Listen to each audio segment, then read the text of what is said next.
I was trying to get a friend into the original Fallout recently. Like, the proper RPG experience, choices matter, all that. Yeah. How'd that go? We tried one of those enhanced editions, and honestly, it completely fell apart. Oh, no. The pathfinding was, well, worse than a confused red scorpion, and the resolution scaling, forget about it. Yeah, some enhancements aren't really enhancements, are they? Exactly. It felt less like playing a classic, Diablo or XCOM, and more like, I don't know, a buggy tech demo. Why update if you break what made it great? Oh, please, that's ancient history tech. Try dealing with modern stuff. Like, you're deep in a Helldivers 2 mission, max difficulty, finally cleared the objective. Yeah. 40 minutes in, about to extract, and poof, server connection lost. Gone.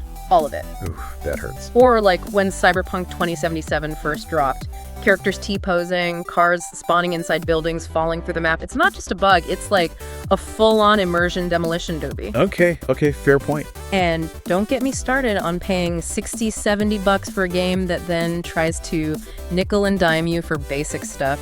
No. It feels like paying for a beta sometimes. It's kind of funny how some frustrations are just timeless, just with shinier graphics and more ways to take your money now. Pretty much. But hey, putting frustrations aside, I'm Cypher. And I'm Castia. And look, before we dive into today's total chaos, we got to give a massive shout out to Psyguy. Absolutely. Our producer, our researcher, the one who waded through all this dense lore so we can have fun talking about it. And you should note, Psyguy absolutely loves these two characters we're covering today. Like, they're his all-time favorites, so you know he went deep. He definitely did. Also, quick heads up, if you hear any weird static, maybe a rogue data packet buzzing through the audio. Yeah, that's probably just Psyguy's brainwaves overloading the system again. Cosmic interference. Just roll with it. Please forgive us. Right. So today we are jumping headfirst into one of those classic who wins debates, the kind that really gets comic fans talking. We're pitting two unbelievably powerful and, let's be real, kind of messed up characters against each other. Oh, it's going to be good. Who we got? We've got Lady Death, originally from Dark Horse and Coffin Comics. Okay. Versus Lobo, the main man himself, from DC Comics. Oh, okay. Lady Death versus Lobo. That's a heavy matchup. It really is. Yeah. So our mission today, we're going to break down their core stats, skill, power, abilities, then dig into their fighting styles, their philosophies. And we're running two scenarios. Yeah. Exactly. First, an equalized fight. We sort of level the playing field power-wise. Gotcha. Focus on tactics and skill. And then, the main event, no holds barred, everything goes. Full power unleashed. Nice. All right, let's do this. Where do we start? Lady Death. Let's start with Lady Death, the Dark Lady of Chaos. Now, first things first, really important. She is not Marvel's Death, not Mistress Death. Right, totally different character. And not Rio Vidal either, yeah. Correct. Yeah. She's her own thing, created by Brian Pulido. Dark Horse, later Coffin Comics. Distinct entity. Okay, so her origin, what's the deal? I heard it's pretty intense. Oh, it is. She started as a mortal woman named Hope, medieval Sweden. Her father, Matthias, was a demonologist. Uh-oh. Demonologist dad. Never a good sign. Right. So, to save her father from, consequences, she makes a pact with Lucifer. Wow. Straight to the top, huh? Pretty much. That pulls her into hell, transforms her, and, fun fact, her first appearance was actually an hallucination experienced by this troubled kid, Ernie Fairchild. Weird. So, demonic pact, trip to hell. What kind of powers did Hope, Lady Death get out of this deal? A lot. We're talking core demonic abilities. Yeah. Immortality, first off. Banner demonic perk package. And necromancy. Big-time necromancy. She can raise armies. Like from Valhalla. Wait, Valhalla, like Viking warrior dead. Yep, and she can drain power, get superhuman strength from enemies she defeats. Okay, that's pretty potent. Raising armies and getting stronger with every kill. What else? It gets crazier. Energy manipulation. Hellfire control. She can unleash, and this is a quote, galaxy-level hurt. Galaxy level? Seriously, what does that even mean in practice? It means she's wiped out thousands of chaos. Angels. These are powerful cosmic beings. She doesn't mess around. Okay, so not just Hellfire Blast. We're talking cosmic scale destruction. We're talking faster than light attacks that vaporize planets. She can literally fly through stars unharmed. Fly through stars. Okay, that's a bit much. Any special weapon? Oh, yeah. Her signature weapon. The Sword of Death. For the magical, naturally. Does cool sword stuff. It drains energy from whatever it hits. So it's not just a weapon, it's also like a power source for her and a drain for her enemies. Nasty. So how does she fight? Just raw power, or is there strategy? She's described as smart and flexible. Very strategic, very calculating, uses her magic, her necromancy, to control the fight, overwhelm opponents. Makes sense. If you can summon an army, why wouldn't you? What drives her? Primarily. Revenge and destruction. She's got history. Lots of it. All right, let's recap Lady Death. Real name, Hope, aliases. Death, the Dark Lady. Origin, mortal woman turned demon ruler of hell. 5'8", 80s, 120 pounds, white hair, green eyes, affiliated with evil Ernie. Chaos, universe. Got it. Pretty much sums her up. Yeah. Now for the other corner. The main man, Lobo. DC Comics' infamous intergalactic bounty hunter. And when we say infamous, Yeah. he's the last survivor of his race. From the planet Zarnia. Oh, tragic backstory. Like Superman. No, not exactly tragic. He's the last Zarnian because he killed all the others. Self-genocide. He killed his entire race, apparently, for fun. Okay, wow. That tells you a lot about the guy right there. For fun. Jeez. Right. His name, Lobo, means wolf in Spanish and Portuguese. Kind of fits that lone predator vibe. Makes sense. So powers, got to be tough if he wiped out a whole planet. Oh, he's tough. Superhuman strength on a ridiculous scale, like comparable to Superman. He supposedly destroyed a planet just by punching someone really, really hard. Destroyed a planet by punching. Okay, durability too, I assume. Yep, Superman level durability. Super speed as well. But the real defining thing, his healing factor. Better than Wolverine's. Way beyond. He could regenerate from a single drop of blood, even from ash, completely reconstitute himself. From ash. Okay, that's basically impossible to kill then. It's better. He is impossible to kill. He's immortal. He actually got himself banned from both heaven and hell because he caused too much trouble. Banned from the afterlife? How does that even work? Apparently, neither side wants him, so he just can't die. Or if he does, he comes right back. Permanently. That's insane. Anything else in his toolkit? Yep. Biofission. If he bleeds, the droplets can sometimes form clones of himself. Oh, great. Multiple Lobos, just what the universe needed. Tell me about it. And despite the whole main man brutal persona, he has a genius-level intellect, solves complex math, master tactician, weapons expert. Genius intellect and planet-punching strength. That's a scary combo. And here's a kicker for this fight specifically. High immunity to magic and reality warping. Ooh, okay. Immunity, not just resistance. Seems like it. He's bypassed Flash's speed calculations. His will can shrug off magic. Oh, and he can break the fourth wall. Of course he can. Why not? So his combat style, think brutal, chaotic, ultra-violent. He's all gas, no brakes, pure aggression. But uses that intellect, you said. Yeah, but often in service of the chaos. He improvises, exploits weaknesses, makes opponents beat themselves. He just keeps coming, relentless. Okay, Lobo recap. Real name, unpronounceable. Aliases.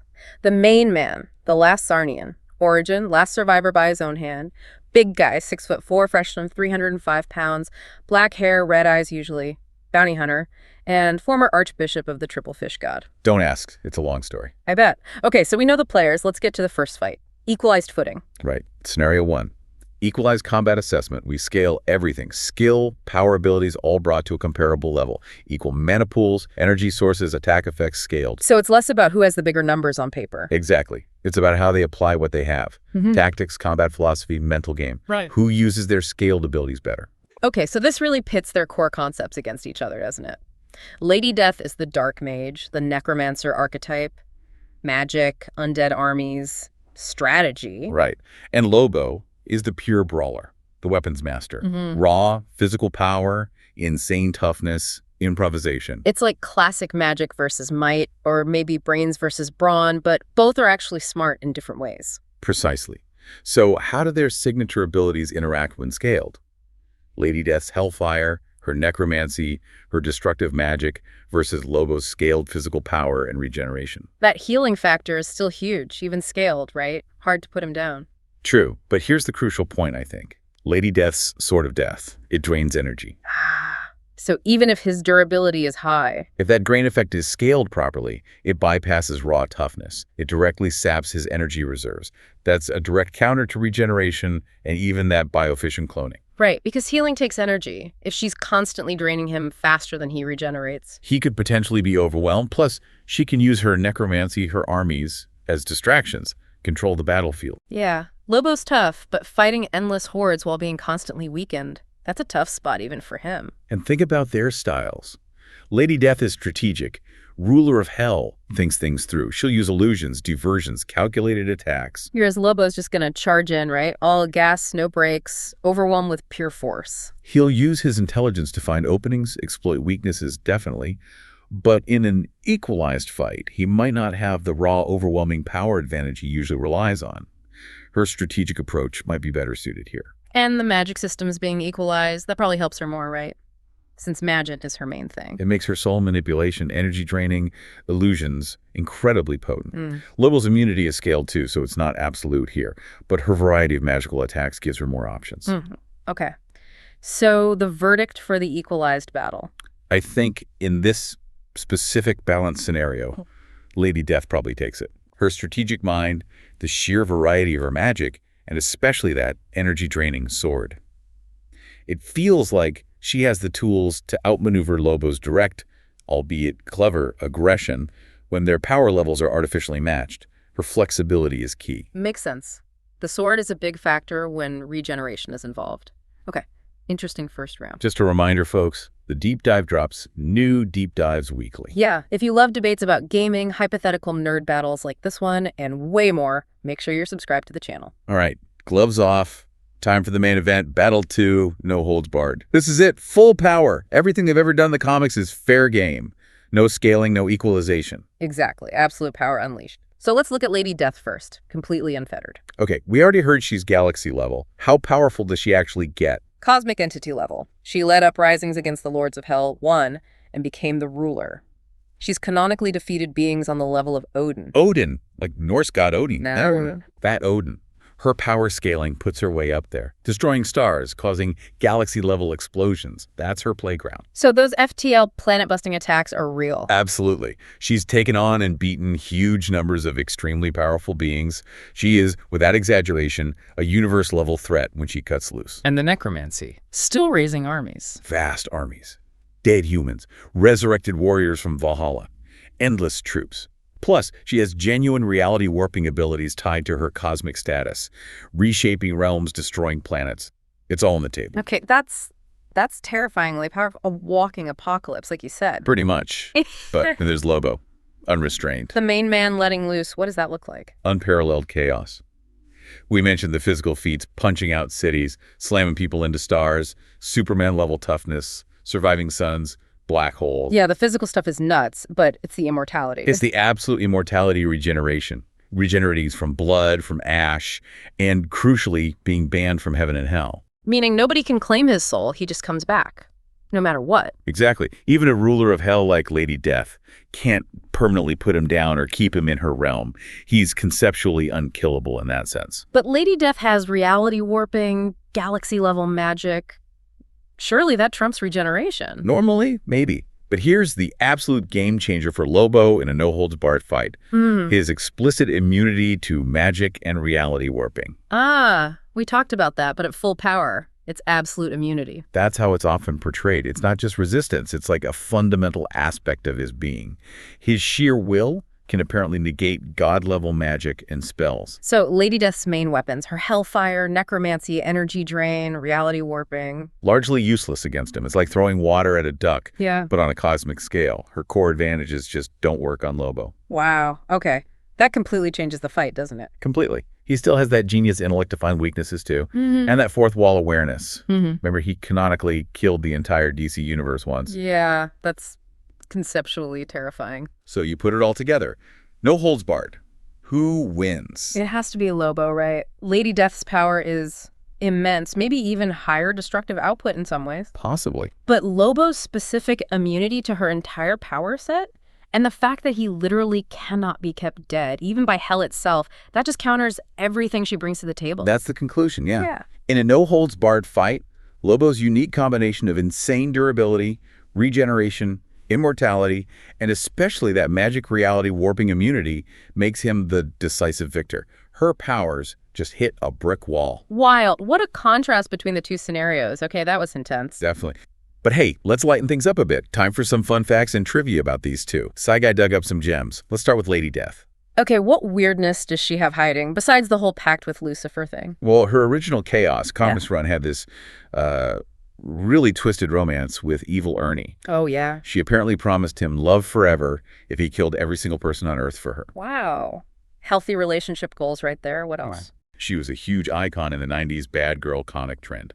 Total superstar. I can see that. The look, the attitude. Had allies like Cremator, a fallen demon lord, and her dad, Matthias, eventually, crossed over with Purgatory, Vampirella. Makes sense. Any pets? She's sometimes shown with nameless wolves. And that iconic outfit, originally a gift from Lucifer. A hand-me-down from the devil. Nice. And, just casually caused a nuclear apocalypse once to wipe out all life, as one does. Right. Just another Tuesday for the Dark Lady of Chaos. Okay, what about Lobo? He seems like a walking trivia section. Oh, totally. For starters, he actually has 2 different origin stories in the comics. Continuity, who needs it?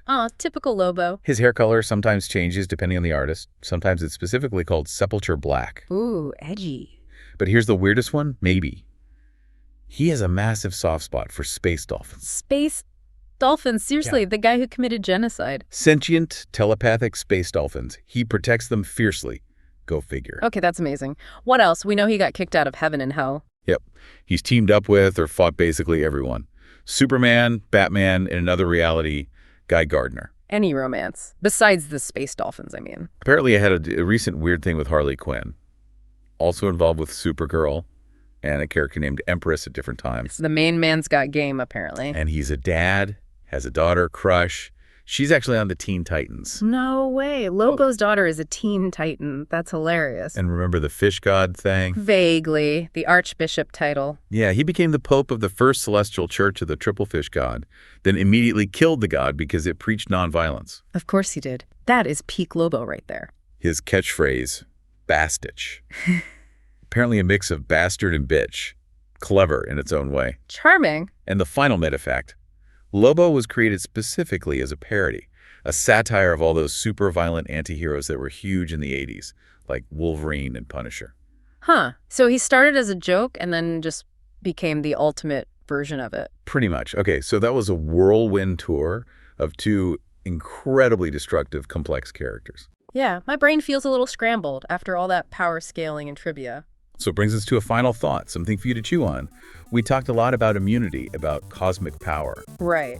What does it really mean for a character to be immune to something like magic or reality warping or even death itself within their story? Exactly. Does the character's concept, their narrative role, maybe matter more in these who wins fights than just adding up feats on a stat sheet? Like, is Lobo's unkillable status less about physics and more about his story function as this unstoppable force? That's actually a really interesting question. How much does the narrative define the power? Something to think about. It definitely adds another layer to these hypothetical battles. For sure. Okay, well, that was a blast. Remember, you're awesome. Never let the world tell you otherwise. Stay safe. Stay sane.